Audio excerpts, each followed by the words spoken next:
continuing with the series. Sorry if I don't have my headset on. My headset for some reason wanted to stop working. The mic is acting up. I have to get a new one. All right, so continuing with doing the LA Chargers, I'm going to take a look at their defense. And this defense is definitely one of the should be a rising defense. I don't know how high they'll rise, but this is perhaps a top 10 defense in my opinion. When looking at it, they have talent across the board, and I love going on about this defense. Looking at the defensive line, Joey Bosa and Melvin Ingram, one of the top 5 pass rushing duos in the NFL. Bosa, when he came into the NFL, he just exploded, even though he missed the first 4 games due to reasons. I think it was contract disputes. And since then, he's been a top player.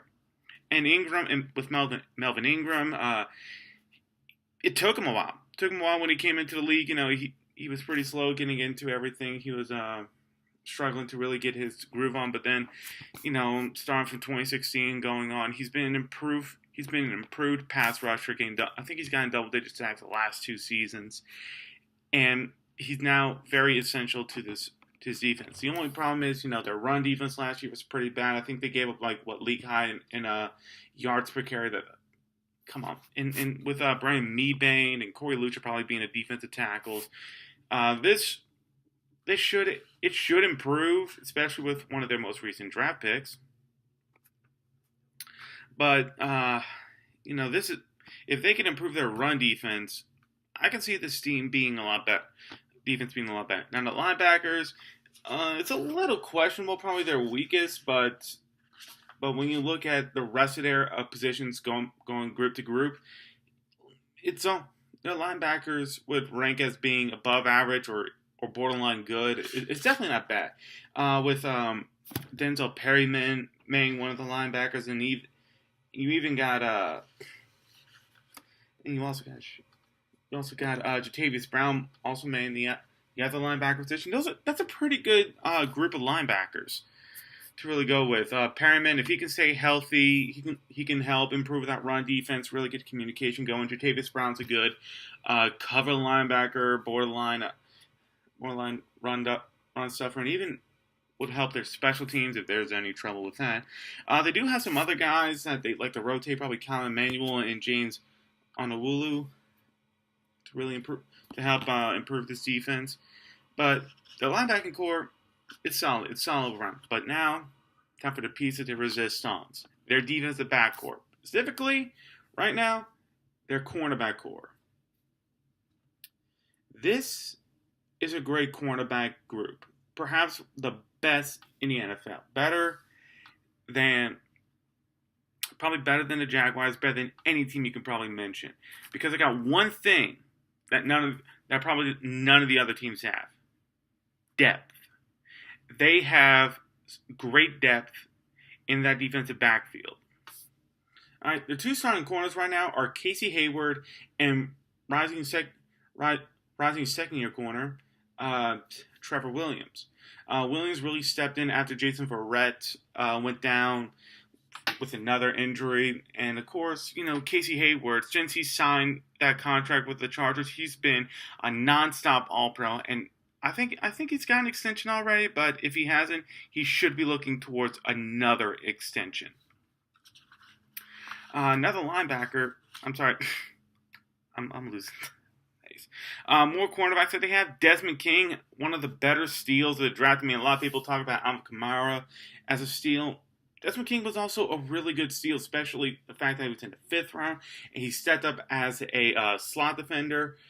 And even you can probably throw him at safety if you're looking for, you know, a better safety. You want to give Jason Verrett more playing time, because Jason Verrett, he's also still really good. Just keep that in mind. He's a lot like Keenan Allen. He's a great player. Just if he can stay healthy, if he can stay on the field, he can be one of the top players. Now, and of course, with a recent first-round pick, Derwin James, he's probably going. I want to say he's probably going to be lined up at strong safety. I really don't know if he's going to either play strong safety or he's going to be moved to free safety, be the single high free safety. But they got some players that they probably want to move. Jaleel Adai is definitely one of those players. Let's see who else. They got some guys. They probably look at Rayshon Jenkins, who they drafted last year. They might try to throw him in at somewhere. But they got things they want to do. They got some experiment to do, which they can definitely do throughout minicamp and as well as training camp that will come up later next month. This is definitely a great defensive backfield. They're hoping Derwin James can definitely help with their run defense, lower the yards per carry that they have. I think they were over 5 yards per carry, which is definitely that's definitely want to improve, and also hope to be that ball hawk safety. I really think he can. I think he can be getting 4 interceptions a season safety, and if they really need that single high safety, I think he can do that. But it looks like they might throw him at strong safety so he can help with run support, which smart. It's a good move. It's a good move.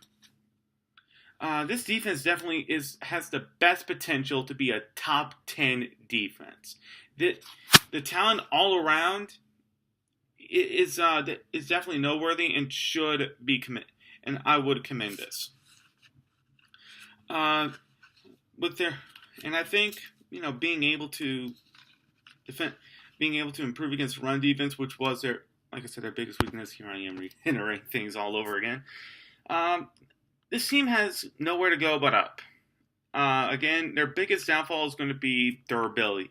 Once again, you have Jason Verrett, who had injury problems, but you're hoping that Derwin James can be healthy. You're hoping that